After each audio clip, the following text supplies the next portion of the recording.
ഒരു ആഘോഷത്തിൽ നിന്നാണ് ജൂബിലി സഭയുടെ ചരിത്രത്തിലെ ആരംഭിക്കുന്നത്. യഹൂദന്മാരെ 7 വർഷങ്ങൾ കൂടുമ്പോൾ അതിനൊരു സാബത്ത് വർഷം എന്ന് വിളിച്ചിരുന്നു. 7 സാബത്ത് വർഷങ്ങൾ കഴിയുമ്പോൾ 49 വർഷങ്ങൾ പൂർത്തിയാകുമ്പോൾ പിന്നീട് വരുന്ന വർഷത്തെയാണ് അവർ ജൂബിലി വർഷമെന്ന് വിളിച്ചത്. ജൂബിലി എന്ന വാക്ക് ഹൃദയത്തിലെ ആഹ്ലാദം തുടിക്കുമ്പോൾ മനുഷ്യൻ ദൈവത്തിന് കൊടുക്കുന്ന താളമാണ് ജൂബിലി. ജൂബേൽ എന്ന പദത്തിൻ്റെ അർത്ഥം താളം പിടിക്കുക, താളം തെറ്റാതെ പാടുക. ജൂബിലി ആഘോഷിക്കുന്നതിന് പഴയ നിയമ ജനത 3 ലക്ഷ്യങ്ങളാണ് സ്വപ്നം കണ്ടിട്ടുള്ളത്. അത് വിശുദ്ധ ഗ്രന്ഥം വായിക്കുമ്പോൾ നിങ്ങൾക്ക് വളരെ കൃത്യമായിട്ടറിയും. ജൂബിലിയുടെ 1-ാമത്തെ ലക്ഷ്യം പിറകോട്ട് തിരിഞ്ഞു നോക്കുക, തമ്പുരാൻ നടത്തിയ വഴികളെ ഓർത്ത് നന്ദി പറയുക. 2, ഉള്ളിലോട്ട് തിരിഞ്ഞു നോക്കുക, വന്നുപോയ കുറവുകൾക്ക് തമ്പുരാനോട് മാപ്പ് ചോദിക്കുക, തെറ്റുകൾ തിരുത്തി 3-ാമതായിട്ട് മുന്നോട്ട് നോക്കുക. നമ്മുടെ യാത്ര അവസാനിച്ചിട്ടില്ല. നമ്മുടെ യാത്ര ലക്ഷ്യത്തിലേക്ക് ഇനിയും ബഹുദൂരം മുന്നോട്ട് പോകേണ്ടതുണ്ട്. അതിനാവശ്യമായിട്ടുള്ള കൃപകൾ, വരങ്ങൾ, ദാനങ്ങൾ ചോദിക്കുക. 1967 അമേരിക്കയിലെ കരിസ്മാറ്റിക് പ്രസ്ഥാനം ആദ്യമായിട്ട് ഉടലെടുക്കുന്നത്. പ്രൊട്ടസ്റ്റൻ്റ് വിഭാഗങ്ങളിലെ ആവേശപൂർവമായിട്ടുള്ള പരിശുദ്ധാത്മാവിനോടുള്ള അഭിഷേക പ്രാർത്ഥനകളൊക്കെ കണ്ടപ്പോൾ കത്തോലിക്കരുടെ ഇടയിലും പരിശുദ്ധാത്മാവിൻ്റെ അഭിഷേകത്തിന് വേണ്ടിയൊരു ദാഹമുദിച്ചു.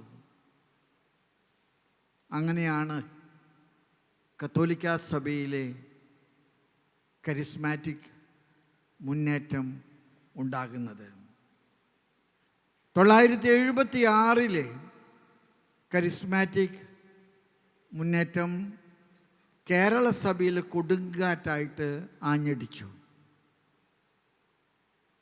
അതിൻ്റെ സുവർണ ജൂബിലി നമ്മൾ ഇന്ന് കൊണ്ടാടുകയാണ്.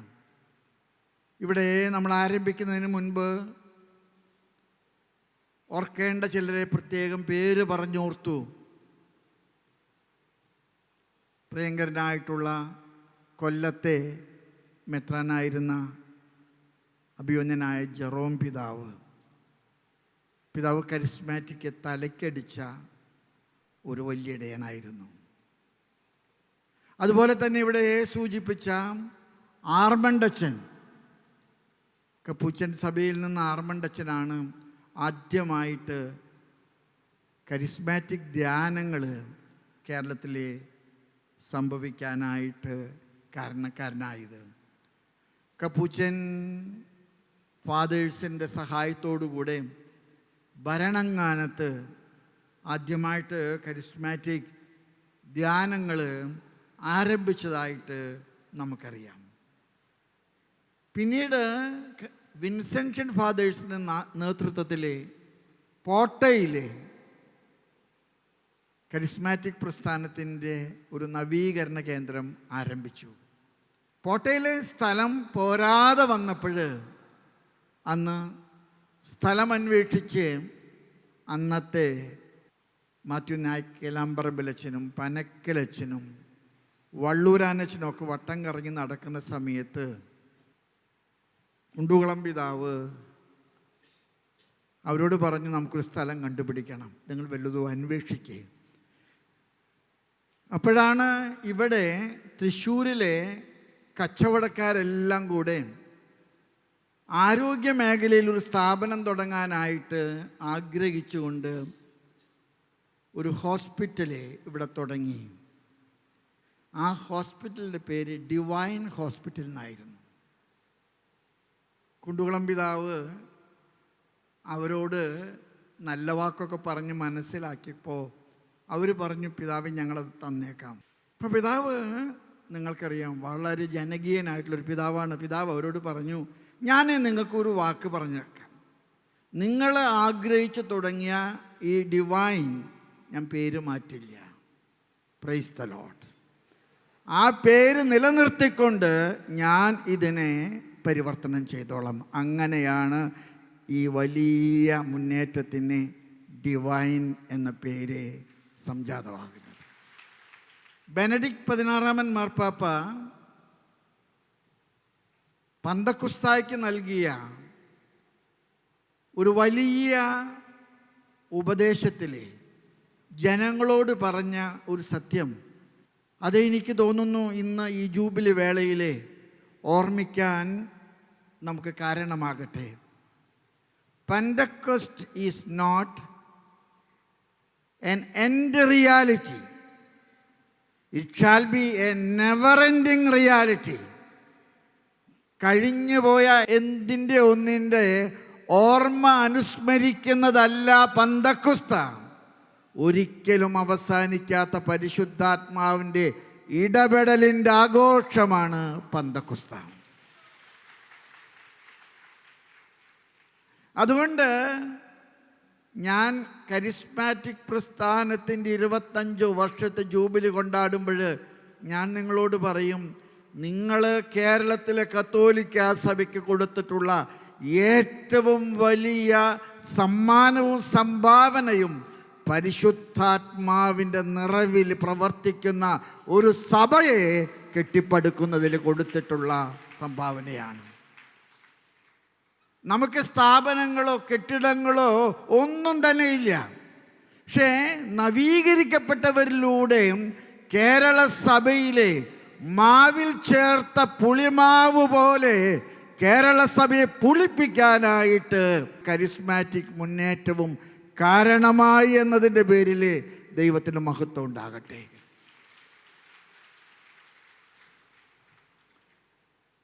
ഈ റിന്യൂവൽ മൂവ്മെൻ്റ് എന്ന് പറയുമ്പോൾ നിങ്ങൾ മനസ്സിലാക്കണം, എന്താണ് ഈ റിന്യൂവൽ എന്നതുകൊണ്ട് നമ്മൾ അർത്ഥമാക്കേണ്ടത്. പള്ളി പുതുക്കി പണിയുന്നതിന് പറയുന്നത് ഞങ്ങളുടെ പള്ളി റിന്യൂ ചെയ്യാണ്.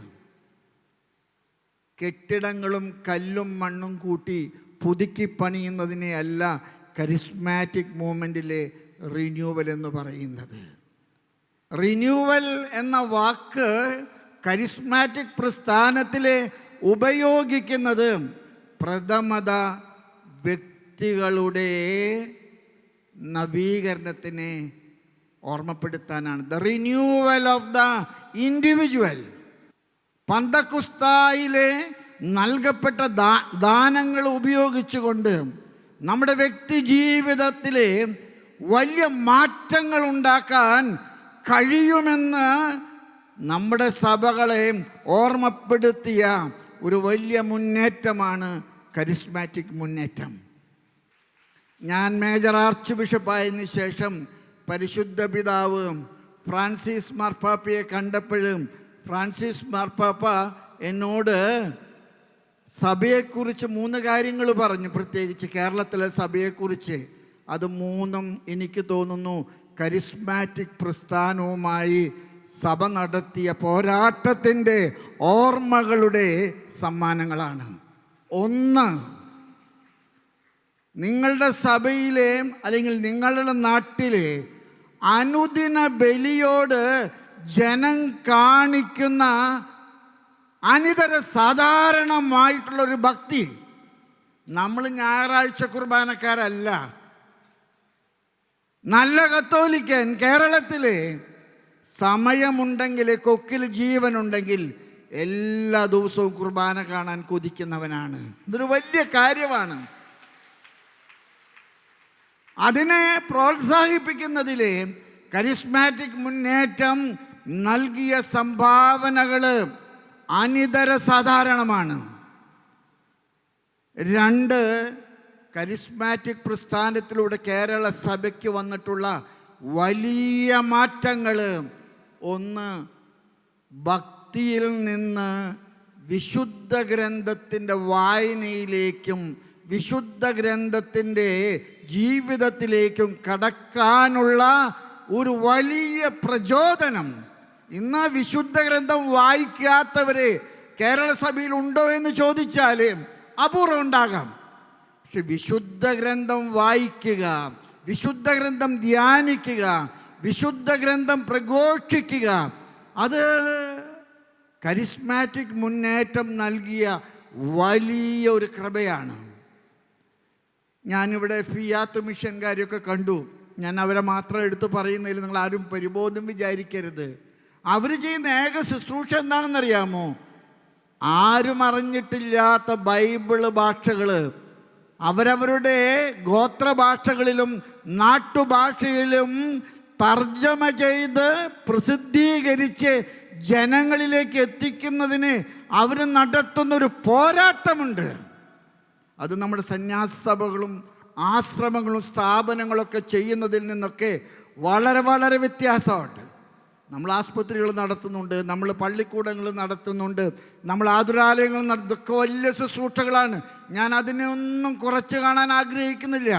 പക്ഷെ നമ്മുടെ ഹൃദയങ്ങളിലേക്ക് ബൈബിള് കത്തോലിക്കൻ്റെ തലയ്ക്ക് വെച്ചിരിക്കുന്ന കിരീടമാണെന്ന് നമ്മെ ഓർമ്മപ്പെടുത്താൻ കാരണമായത് കരിസ്മാറ്റിക് മൂവ്മെൻറ്റിലൂടെയാണ്. പണ്ട് ഞങ്ങളുടെ നാട്ടിൽ അച്ഛൻ കുടുംബ പ്രതിഷ്ഠയ്ക്ക് വരുമ്പോൾ ഞങ്ങൾ തന്ത്രം ചെയ്യാറുണ്ട്. എന്താണെന്നറിയാമോ?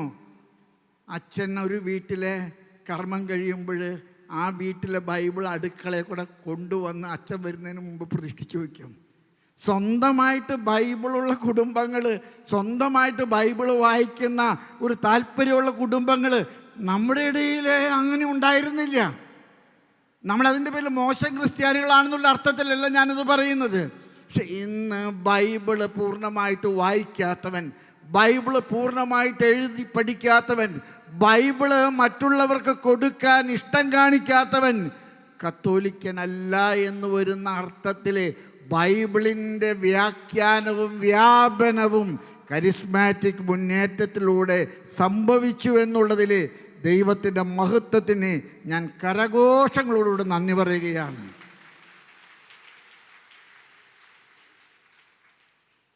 കരിസ്മാറ്റിക് മുന്നേറ്റം നമുക്ക് വ്യക്തികൾക്ക് വരുത്തിയ മാറ്റം പോലെ തന്നെയാണ് കുടുംബങ്ങളിലുള്ള മാറ്റങ്ങൾ. നമ്മുടെ കുടുംബങ്ങളിൽ ധാരാളം മാറ്റങ്ങൾ ഉണ്ടായിട്ടുണ്ട് മക്കളെ. നമ്മുടെ കുടുംബങ്ങളിൽ കുറെ കൂടി ചിട്ടയായും ചിതമായും ഒക്കെ ജീവിക്കുന്ന ഒരു ശൈലി ഉണ്ടായിട്ടുണ്ട്. ഞാൻ ചിലപ്പോഴൊക്കെ പറയാൻ ആഗ്രഹിക്കുന്നുണ്ട്, മദ്യവർജനം 100% സാക്ഷാത്കരിക്കാൻ നമുക്ക് കഴിഞ്ഞിട്ടില്ലെങ്കിൽ പോലും കരിസ്മാറ്റിക് പ്രസ്ഥാനത്തിൻ്റെ സ്വാധീനത്തിലൂടെ 7 അയലക്കത്ത് മദ്യം അടുപ്പിക്കാത്ത ധാരാളം കുടുംബങ്ങൾ നമ്മുടെ സമൂഹത്തിൽ ഉടലെടുത്തു എന്നുള്ളതിൽ നമുക്ക് സന്തോഷിക്കണം. ആഡംബരങ്ങൾ, സ്വർണം, വസ്ത്രങ്ങൾ, ഇതൊക്കെ ഒരു ബാഹ്യമോടിയാണെന്നും ഇതിലല്ല നമ്മുടെ ആഭിജാത്യം ഇരിക്കുന്നത് എന്നൊക്കെ ജനങ്ങൾക്കിന്ന് നല്ല തിരിച്ചറിവുണ്ട്. വലിയ തിരിച്ചറിവോട് കൂടിയിട്ടാണ് നമ്മളിന്ന് ജീവിക്കുന്നത്. സ്വർണവും ആഘോഷങ്ങളും ആർഭാടങ്ങളും ഒക്കെ ഒരു പരിധി വരെ നിർത്തേണ്ടടുത്ത് നിർത്തണം. ആ നിർത്തേണ്ടടുത്ത് നിർത്താനായിട്ട് നമ്മുടെ ജനത്തിനെ ശാക്തീകരിച്ച ദൈവത്തിൻ്റെ ഒരു കൃപയുടെ മൂവ്മെൻ്റാണ് കരിസ്മാറ്റിക് മൂവ്മെൻ്റ്. സ്നേഹമുള്ള എൻ്റെ സഹോദരങ്ങളെ, നമ്മുടെ സഭയുടെ ഒരു വലിയ നന്മ എന്ന് പറയുന്നത് ഇന്നും നമുക്ക് ദൈവവിളികൾക്ക് കുറവില്ല. ലക്ഷണങ്ങൾ കുഴപ്പം പിടിച്ച ലക്ഷണങ്ങളൊക്കെ കാണിക്കുന്നുണ്ട്. പക്ഷെ എന്നാലും ഇന്നും നമുക്ക് ദൈവവിളികൾക്ക് കുറവില്ല. നിങ്ങൾ വിചാരിക്കുന്ന ദൈവവിളികൾ കിട്ടുന്നത് നിങ്ങൾ സത്യദീപത്തിലും പ്രേക്ഷിത കേരളത്തിലും മേരി വിജയത്തിലും ഷാലോമിലൊക്കെ കൊടുക്കുന്ന പരസ്യങ്ങൾ കൊണ്ടാണെന്നാണ്? അല്ല. ഒരു വീട്ടിൽ നിന്ന് ഒരാളെങ്കിലും കർത്താവിൻ്റെ വേലയ്ക്ക് പോയില്ലെങ്കിൽ അത് കർത്താവ് പിടിക്കുമെന്നുള്ള ഒരു ചിന്ത നമ്മുടെ ജനങ്ങളുടെ ഹൃദയത്തിലേക്ക് എത്തിക്കുന്നതിൽ, ദൈവവിളി വർദ്ധിപ്പിക്കുന്നതിൽ കരിസ്മാറ്റിക് മുന്നേറ്റം ദൈവത്തിൻ്റെ വലിയ കരുണയുടെ കവാടമായിട്ട് നമ്മുടെ സഭയിൽ തുറക്കപ്പെട്ടിട്ടുണ്ട്.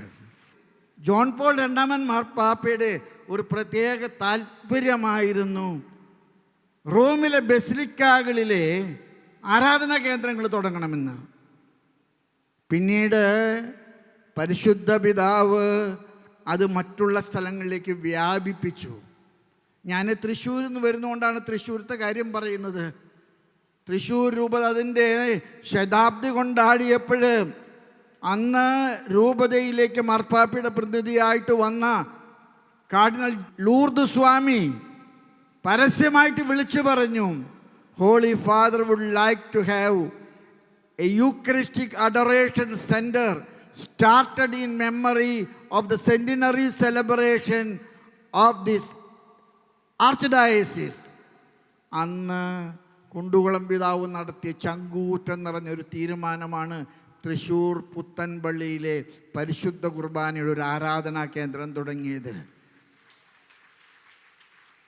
ഇന്ന് നിങ്ങൾക്കറിയാം, എല്ലാ ദിവസവും അവിടെ ആരാധനയുണ്ട്. ആ പള്ളിയിൽ കുമ്പസാരിക്കാനുള്ള സൗകര്യങ്ങൾ ഏർപ്പെടുത്തി കൊടുത്തിട്ടുണ്ട്. ഞാൻ അതിനെ നന്ദിയോടുകൂടെ ഓർക്കുന്നു. പക്ഷേ നമുക്ക് ആരാധനാലയങ്ങൾ, പ്രാർത്ഥനാലയങ്ങൾ, കുമ്പസാരക്കൂടുകൾ ഇതൊക്കെ നൽകുന്നതിൽ കരിസ്മാറ്റിക് മുന്നേറ്റം വളരെയേറെ നമ്മളെ സഹായിച്ചിട്ടുണ്ട്.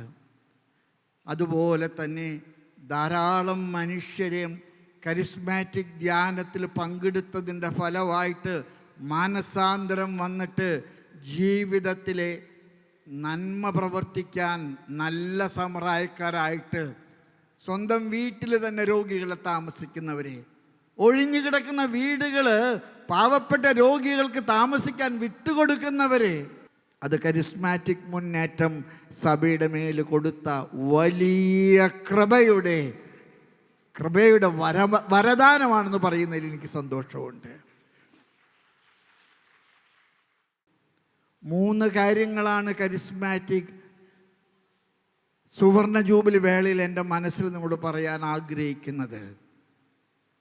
1, മംഗളവാർത്ത സ്വീകരിച്ച മറിയം മംഗളവാർത്തയ്ക്ക് ഇതാ കർത്താവിൻ്റെ ദാസി നിന്റെ വാക്കുപോലെ എന്നിൽ സംഭവിക്കട്ടെ എന്ന് പറഞ്ഞ ശേഷം 3 കാര്യങ്ങൾ ചെയ്തതായിട്ട് ലൂക്കാ സുവിശേഷകൻ എഴുതിയിട്ടുണ്ട്. 1, അവൾ തിടുക്കത്തിൽ യാത്ര പുറപ്പെട്ടു. Mary in heist.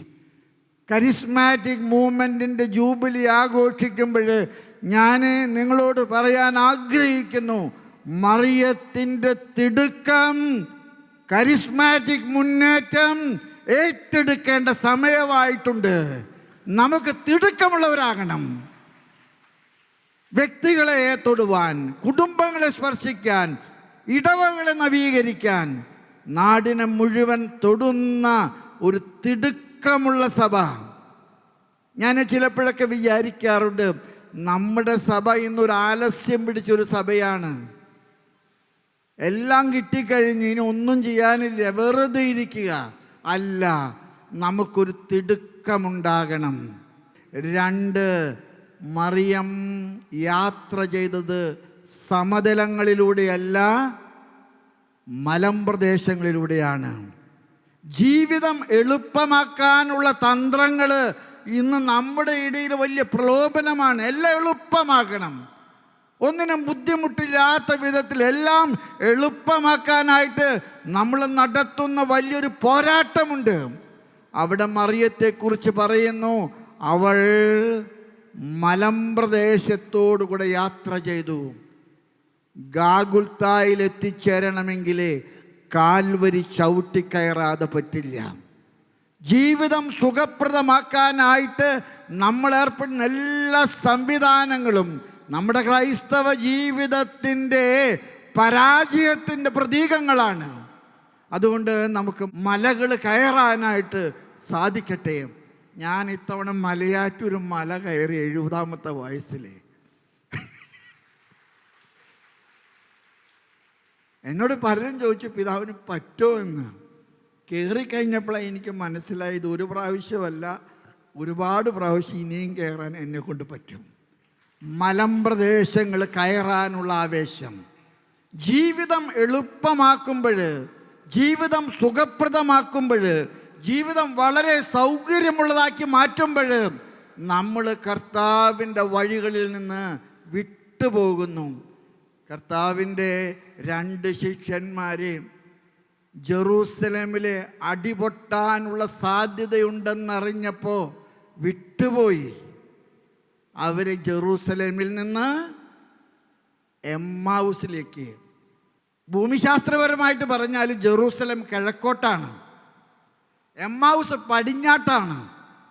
ഇവർ രണ്ടുപേരും കിഴക്ക് നിന്ന്, ഉദയത്തിൽ നിന്ന് അസ്തമനത്തിലേക്ക് കർത്താവ് അവരുടെ കൂടെ കൂടിയെന്നാ പറയുന്നത്.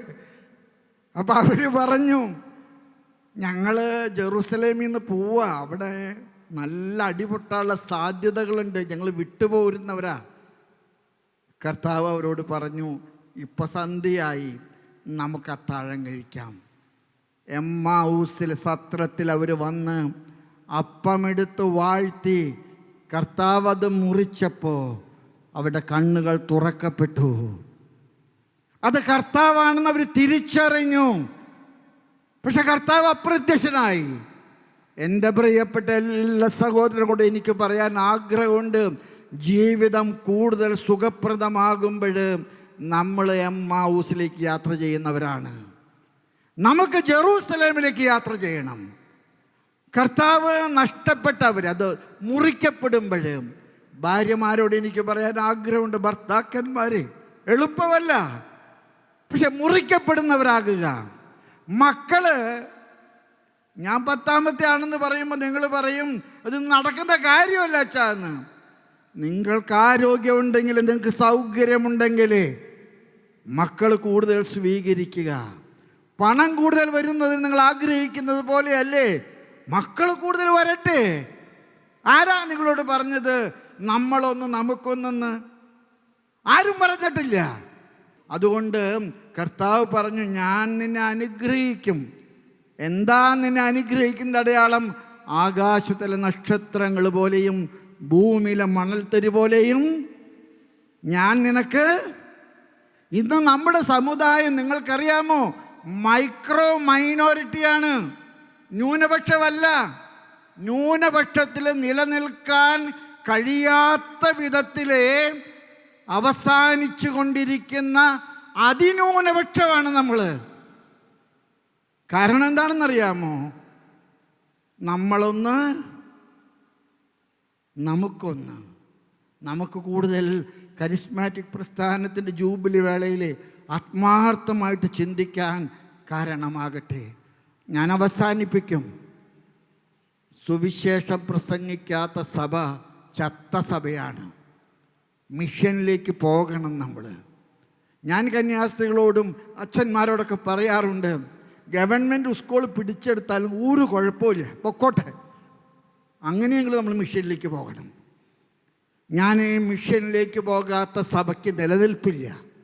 ഇന്ത്യ മുഴുവനും നമ്മുടെ നാടാണ്, നമുക്ക് സ്വാതന്ത്ര്യമുള്ളൊരു നാടാണ്. ആഫ്രിക്കയിലും മറ്റ് ലാറ്റിൻ അമേരിക്കയിലൊക്കെ മിഷന് സാധ്യതയുണ്ട്.